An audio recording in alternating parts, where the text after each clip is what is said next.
We can challenge one another. We can criticize government and opposition. We can defend our political positions with passion. That is democracy.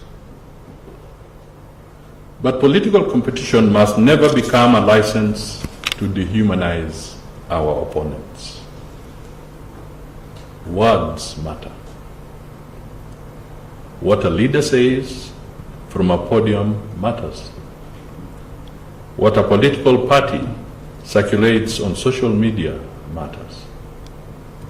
What an influencer repeats to millions of young Kenyans matters. What a media platform chooses to amplify matters. Even what each one of us forwards to a WhatsApp group matters.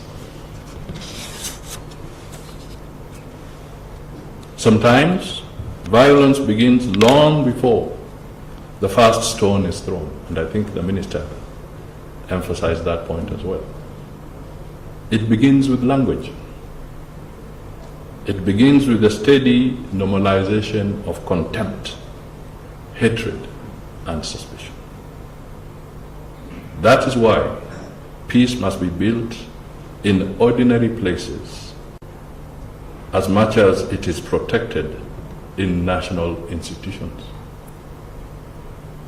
It is built in our homes, in our markets, in churches and mosques, in workplaces, in matatu stages, in our communities, and increasingly now on our phones. Every Kenyan, therefore, has a role to play. I want in particular to make an appeal to our young people. You are not passive spectators in the politics of this country. You are informed, energetic, and deeply engaged. You have every right to question those who lead you, including those of us in government. You have the right to demand accountability, better leadership, and better opportunities. But I also ask you to hold yourselves to the same high standard. Do not allow politics to persuade you that another Kenyan is your enemy simply because he or she supports a different candidate. An election will come and go. Campaign posters will eventually come down. Political slogans will fade like NASA.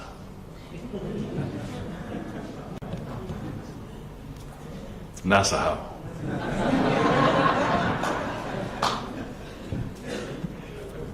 Politicians who disagree loudly today will sometimes sit in the same meeting tomorrow and work together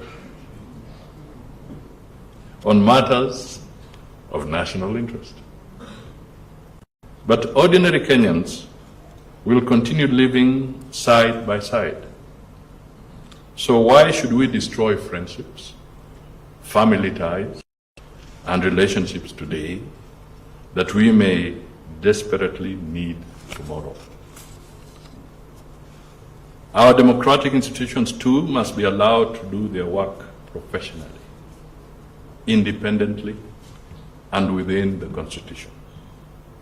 The IEBC must be able to manage the electoral process. The judiciary must be able to discharge its constitutional responsibilities. Our security agencies must protect citizens and uphold the law. NCIC must continue its difficult but essential work of addressing hate speech, discrimination, and incitement. And all of us must respect these institutions, including when their decisions do not go in our favor.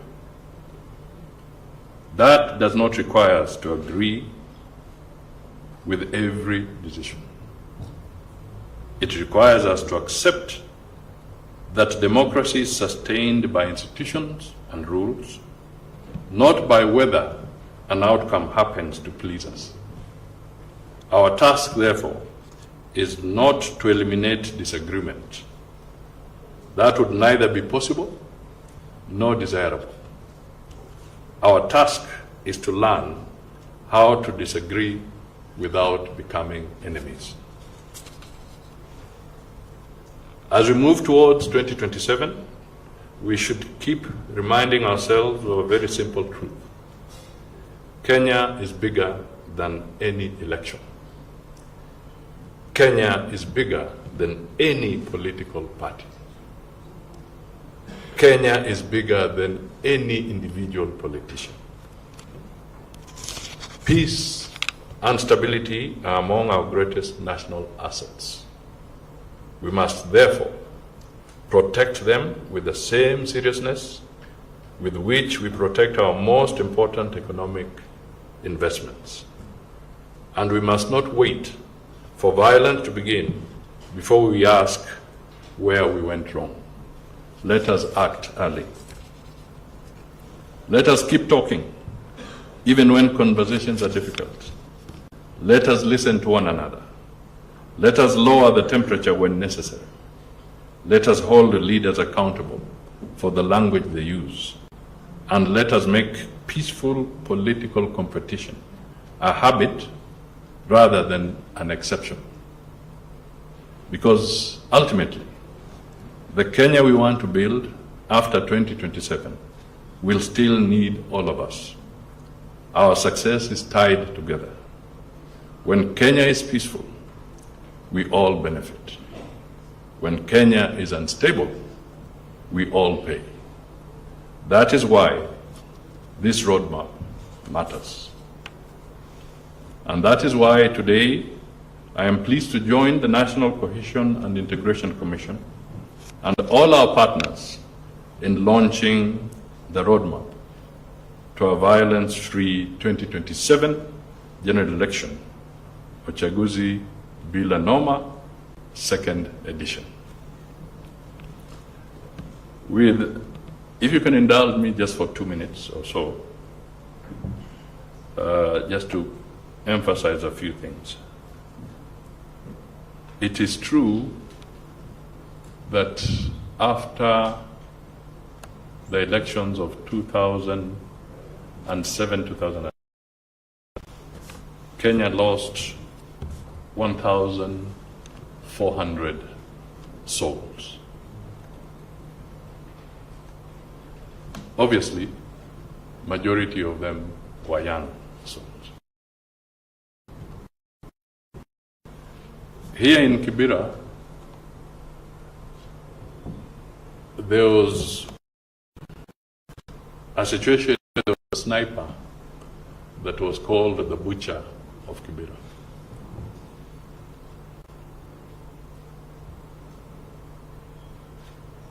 And I want to be a little bit lurid, but I want you to try and conceptualize this. When you go to a hospital or a morgue and you see live, a small hole and a shattered scalp at the end, then you realize that those who talk about enjoying a bit of excitement at a political rally have no clue about what they're talking about.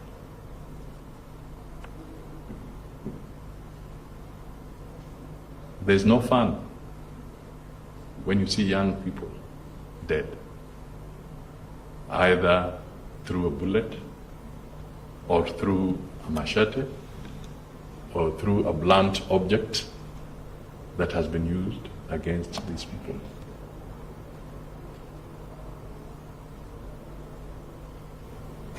We must deal with these things squarely, collectively. We must not allow political lynching.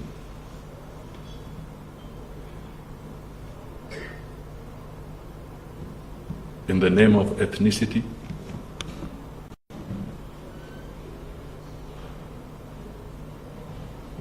in the name of economic class.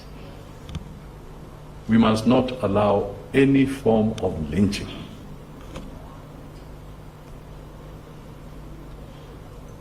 How many of you, as intelligent as you are today in this room, and those listening to us, when you go to hospital, how many of you would dare ask about the ethnicity of your blood donor when you need blood? Maybe the person you vilify so most, with so much vigor and gusto, perhaps it's his blood that through a transfusion is going to save your life in your hour of need.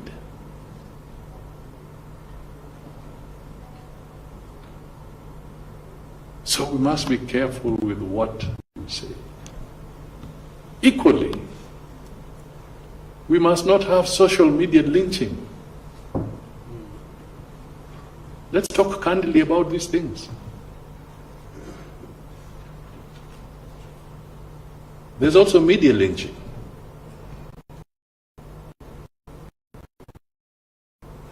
It's happening.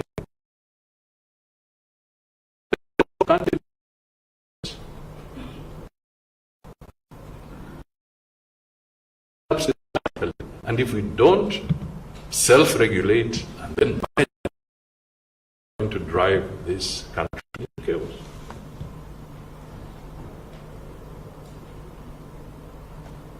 Imagine for a moment if the IG and his team and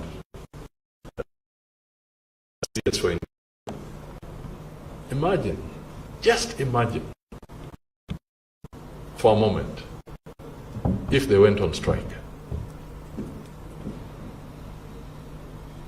and decided they're not going to work. What will you be left with? We can have a bit of strike from the teachers. We can have strike from nurses. We can have the Matatu strike. But try to ever imagine a moment if your security agencies in totality went on strike.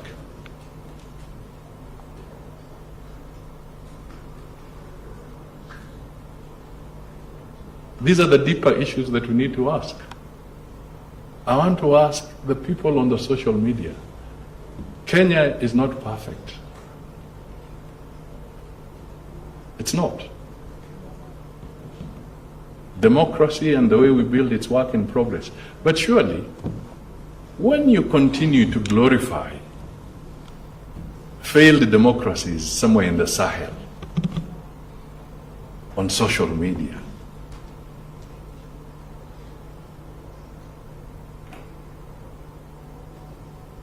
and pretend that those are the working economies, do you know what you're talking about?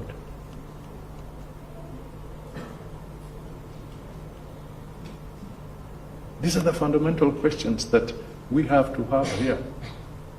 This is the dialogue that we need to have, the conversation that we need to have honestly with each other. In Sudan, over 14 million children are not going to school. Heaven knows how many people are displaced now. But let's also face it. There's a Middle East crisis. There's the conflict in Ukraine. Who is paying attention to the conflicts in Africa? If we lose Kenya, it will just be counted as just another round of the conflicts that we see across Africa. Nobody is going to pay special attention. It is us, me, you, and the many others who are not here, who must pay special attention to Kenya. Not anybody else. It's us.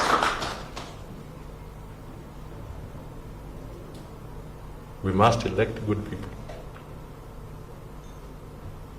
Imagine when we talk about Gunism and all that. Can you imagine if you had a parliament of thugs?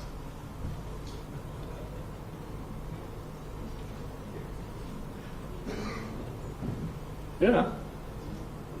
Because if you glorify leaders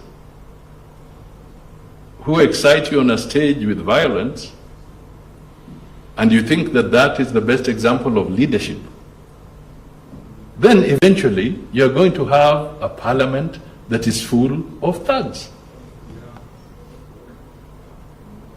That's going to be the consequence. People who don't respect the rule of law.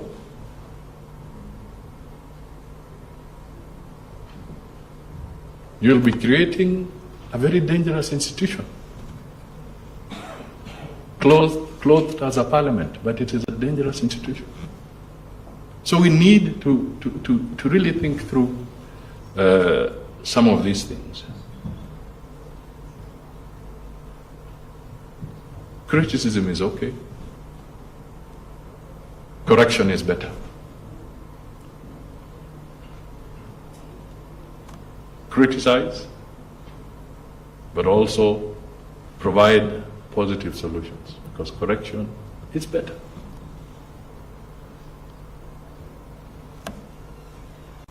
I was involved in the process of trying to, after the 2007-2008 conflict. We were with the sitting president today, President William Ruto, and others who are in this country. Under the mediation process of Kofi Annan, Mkapa, and Gresham. Perhaps we succeeded at that time because there was no Ukraine war. Perhaps we succeeded to mediate and have the peace come through because there was no serious Middle East crisis. Maybe that is why the global attention was different. But today, if we wreck ourselves, let me tell you, the parameters, the geopolitics are different. It's not going to be the same. We negotiated for 42 days to bring peace and tranquility back into the country. It then morphed into the grand coalition government. Then laid the groundwork eventually for the constitution that we all enjoy today. It was a process born out of severe bloodletting and slaughter. We cannot go back there. We should not go back there. We should not even contemplate going back there. So I want to appeal to you that this is a very important forum. Our country depends on how we decide or choose to move forward as we go on.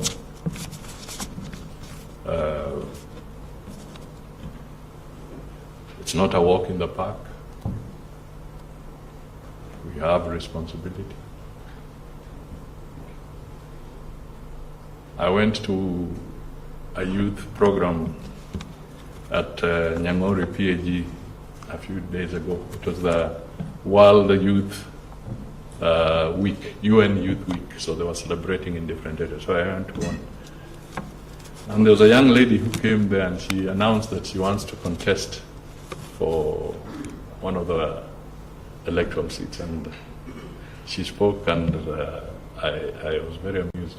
But she then said, I have come to declare that I intend to contest, because as Gen Z, when we tried to enter the parliament by climbing over the gates, we were told it was wrong. So now I have decided that I want to offer myself for an electoral seat. And I thought that was a very, very fundamental statement from that young person. The gradual realization that it is through the ballot that we will solidify this country, and not otherwise. I am a strong supporter of the president, and that is why I've been saying that his victory can only come through one way, through the ballot. A peaceful process through the ballot.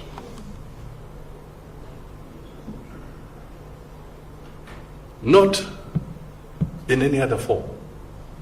There's no other constitutional way. It has to be through the ballot. So, as a famous politician from Bungoma, with a very heavy Luya accent like mine, I would always say, tukutane kwa tepe.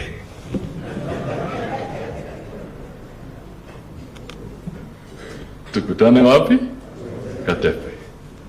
But to get there, we have to follow the chart, the pathway, the roadmap that has been launched today. Ladies and gentlemen, I've taken a lot of your time, but this was such an essential matter, in my view, that we have all taken this extra time, but for a good purpose. And it's a journey that we must walk together. Every young man, every young woman, every male, every female, all of us collectively, and all our institutions, we must hold hands and walk together. God bless you.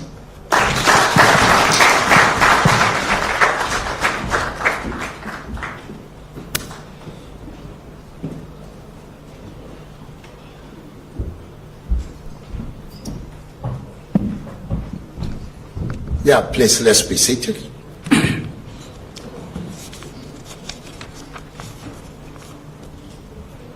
Allow me to thank most sincerely our chief guest,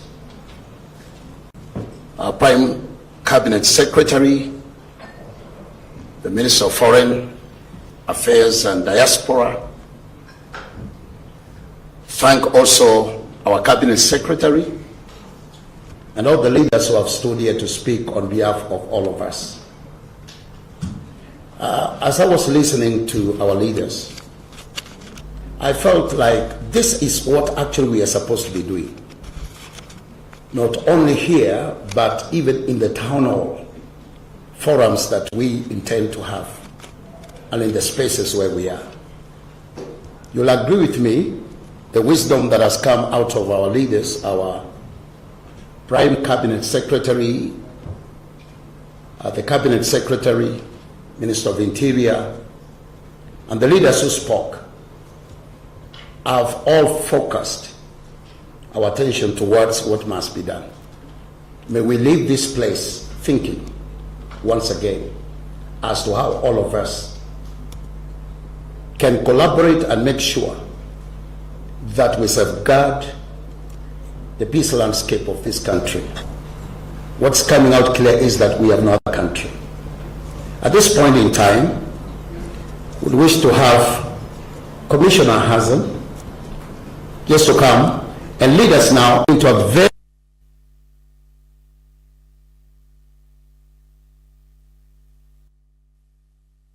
Commissioner Hassan.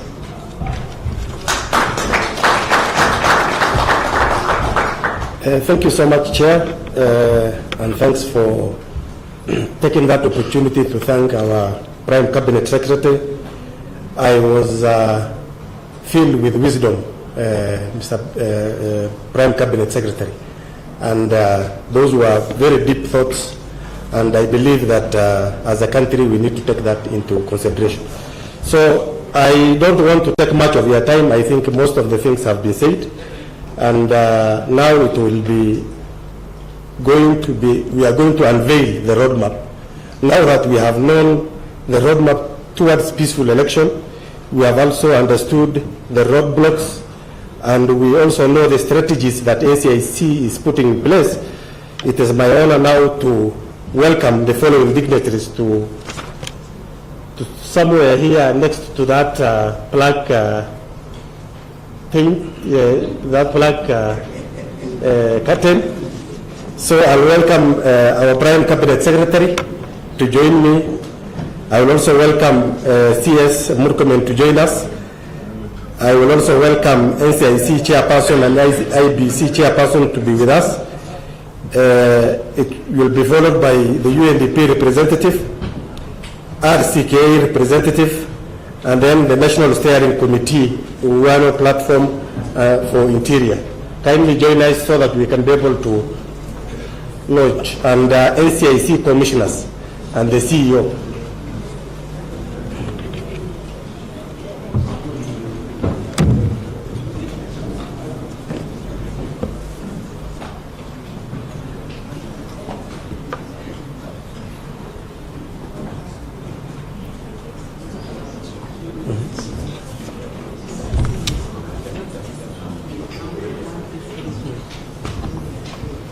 So, ladies and gentlemen, in the count of 1, 2, 3, we will be able to unveil the roadmap to peaceful elections. So I will start. Thank you.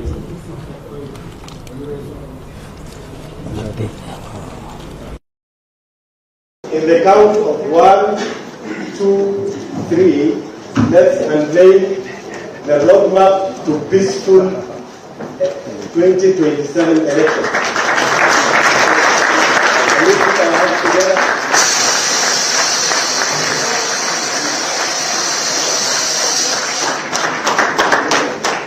Thank you very much. Thank you very much. That is the roadmap to peaceful 2027 election. We will make sure that we will give copies of